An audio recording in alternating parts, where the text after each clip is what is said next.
Today I'm going to share with you my 5 best pieces of advice if you are wanting to start intermittent fasting or maybe wanting to get back into intermittent fasting because you have stepped away.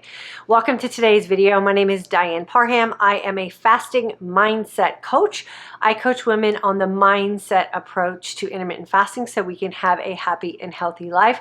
And we really get honest with ourselves about choices that we are making based on what it is that we say that we really want for ourselves. I also teach a course called the Intermittent Fasting for Today's Aging Woman, which is my beginner course to help women really reframe how they're thinking about taking care of themselves and using intermittent fasting as the tool to do that. So my first tip, I wouldn't say this is my number 1 tip, but it is my first tip we're going to talk about today. That is understanding what a true fasted state means.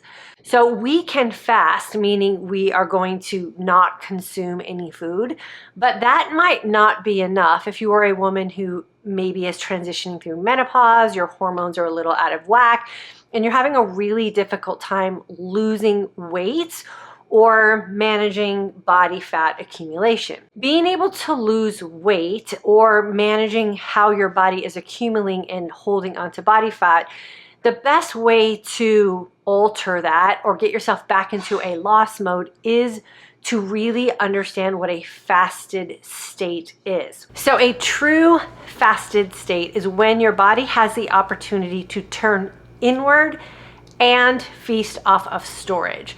Just fasting, but not getting yourself into a true fasted state just means you're not eating. And so what we really want to concentrate on is what will it take for you, the individual woman, to get your body into an environment where it can turn into itself and consume what you're most unhappy with. That's usually excess weight and excess body fat. For some women, this takes a little bit of time, especially if you have been maybe recently diagnosed with some sort of diabetic condition, you're insulin resistant, maybe metabolically inflexible. If you're having trouble losing weight or your body's accumulating body fat, those are all signs of metabolic inflexibility. So what we want to do is create an environment where we're fasting long enough, feasting well enough, and training our body in a smart enough way to get into metabolic flexibility and or turning inward to be able to utilize all the excess glycogen stores that we have, use up the glucose that's present in our system, and then eventually get our body into a fat adapted state. This happens in a true fasted state. I'm going to link a video here for you that I have done about draining the tanks and how at that 12-hour mark of fasting, meaning we're not putting anything into our body that's going to create a new type of insulin or glucose response, is where we really start to begin that process of a true fasted state. From that 12-hour mark on to what I like to coach is that 20-hour fasting window is really where we have the opportunity to drain the tanks efficiently enough to create that fat adaptive state. This is what I call the fasted state. This needs to happen in a very clean manner. So as soon as you start your fast at the 0 hour, you really need to make sure that you are staying clean through the 20-hour fast. Now, you don't have to do this for the rest of your life, but you need to do it enough to where you are efficiently draining your tanks, meaning that you can fill your tanks up when you're feasting. Your body is efficient enough to utilize what you've just filled up in those glucose tanks, to the point that when you get to that fasted state, you can now tap into the energy reserves. That's what we call the fat stores, and that's really where a lot of the healing will take place if you're practicing intermittent fasting for that as well. Your body cannot lose weight until it's in a balanced hormonal state, and the hormones that we're balancing in that true fasted state are our hunger hormones. For a lot of women who are 35 plus, the hormone that we need to balance the most is our insulin, which is making glucose a huge problem for so many of us, which is causing the metabolic inflexibility, the insulin resistance, and if you don't catch it soon enough, some sort of diabetic condition. So tip number 1 is to really understand what a true fasted state is and what it's going to take for you, the individual woman, to get your body there. Tip number 2, ease into your feasting window. If you are new to intermittent fasting or you've taken a break and you're starting over, there's some work that we need to do to get you back into that fat adaptive state or get you back into that efficiency of draining your tanks, meaning we're gonna fill the tanks when we feast and drain the tanks when we fast. This is where feasting to fast is very, very important. Now, in the beginning stages of intermittent fasting, when you open up that feasting window and you're getting ready to break your fast, your brain is gonna be in a little bit of a feeding frenzy because you just put it in a state of fasting for 20 hours. And if you're doing it in a way to heal your body and you're keeping it clean, you stuck to that 20-hour fast and you kept things clean. Now your body is still in that imbalanced state if you're in the beginning phases, and your neural peptides, the signaling to your brain, is not working correctly yet. So you're going to be in a feeding frenzy. I like to coach women that this is okay. Make sure if you're fasting for 20 hours that you are allowing your body the opportunity to feast for the full 4 hours. But what you feast on matters. We want to concentrate on nutrient-dense foods that are going to help you support your next fasting window. If you're breaking your fast with high carbohydrate, empty calorie type foods, snacky processed foods, your brain's not going to get the signal that you're getting the nutrients that you need, and it's going to keep you in that feasting frenzy, and you're probably going to default to old habits. I recommend having some things planned out, especially in the beginning phases of your intermittent fasting journey. Make sure that you have one ingredient foods, meaning things that are not processed. You want to break your fast with a light protein, maybe some fat, and some really wholesome nutrients. The better signaling your brain gets that it has everything that it needs to sustain your life, the sooner those hunger cues will be turned off and you'll be able to go about your day. One of the very first lessons I teach in the first week of class is why you no longer have to count calories. Once you get really good at staying in that true fasted state during your intermittent fasting window and you focus on feasting to support your next fast, your hunger cues get really good at signaling correctly. We're looking for that sensation of fullness and trusting that you've had enough to eat.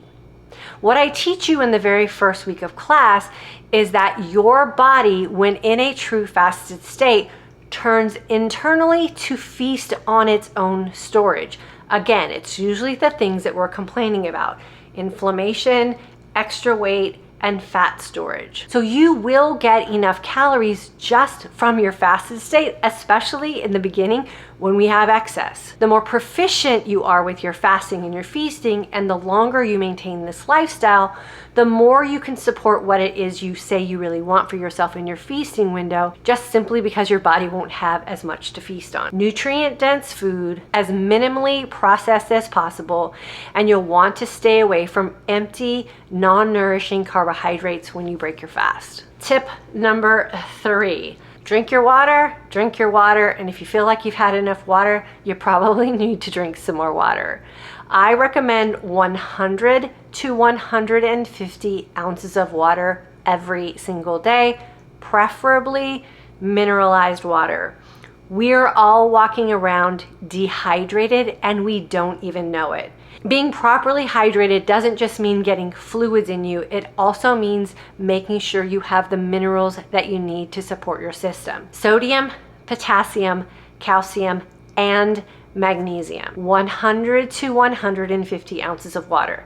Now, in order to get this water in, you don't want to just jump into 150 ounces of water if you are not properly hydrating today. I highly recommend easing your system into increasing your water intake on a daily basis and create some sort of tracking system for yourself. I like to personally break up my water system into 25 ounces.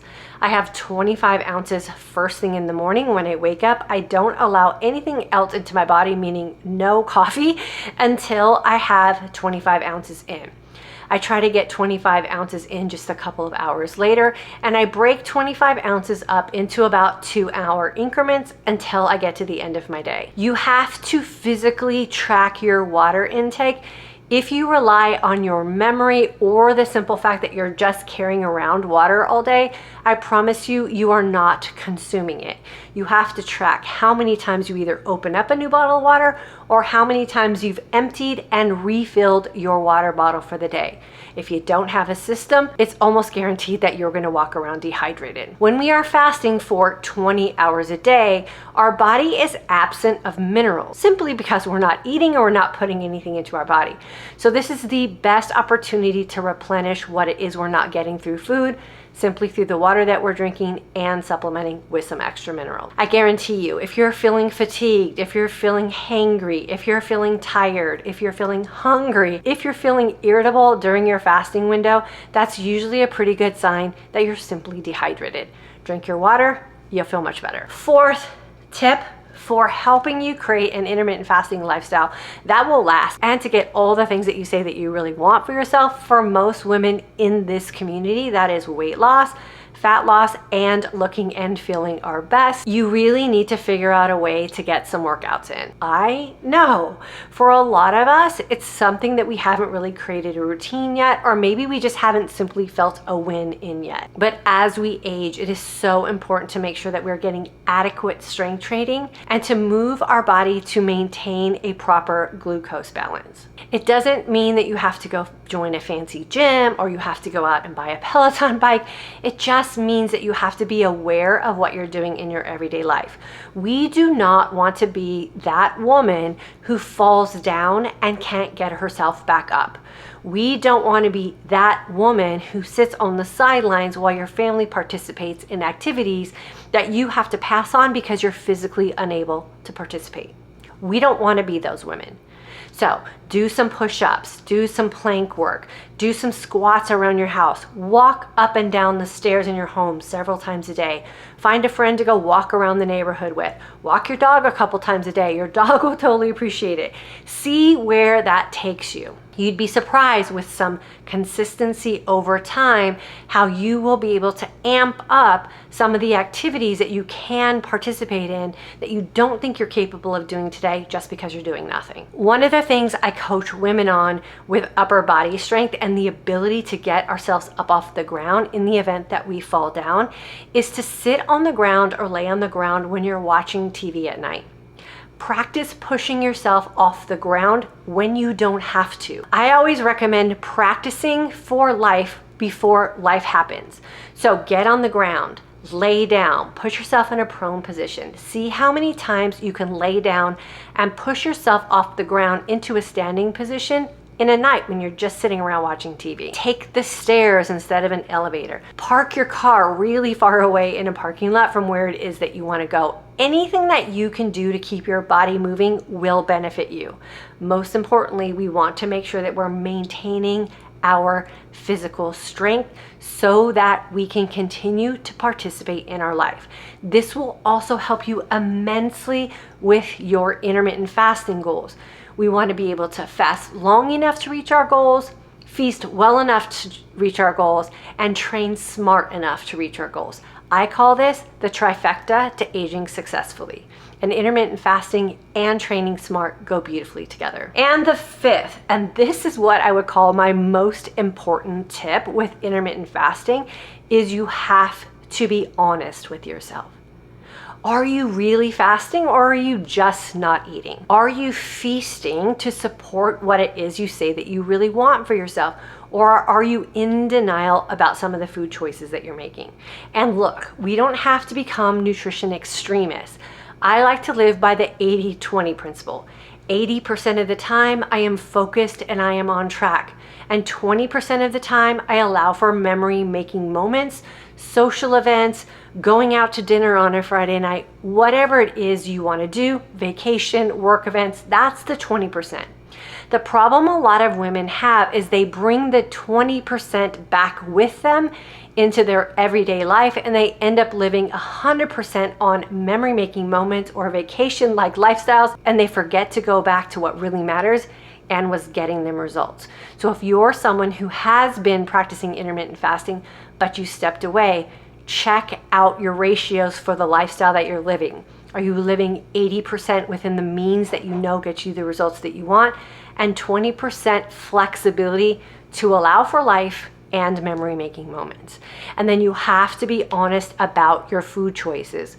Are the food choices that you are making allowing you to have a happy and healthy life? There are a lot of people who are having a very healthy life and are not happy. And there are a lot of people who are giddy happy about their life but are not healthy at all. We want to merge the two of those and have a really nice balance so that we can live life to its fullest. We never negotiate with ourselves when it comes to healthy eating choices. We always negotiate with ourselves when it comes to a choice of something that we want to eat that we know we probably shouldn't.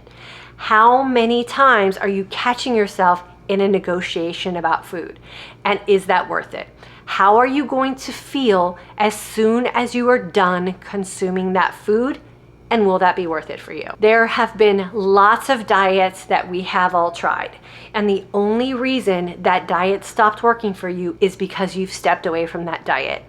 Create an intermittent fasting lifestyle that you love so much that will get you the results that you say that you want for yourself, so you stop stepping away from something that is going to serve you best and allow you to live your most authentic life. This lifestyle is totally worth it, but we have to do some of the groundwork. Number one, understand what a true fasted state is and what it takes your body to get there.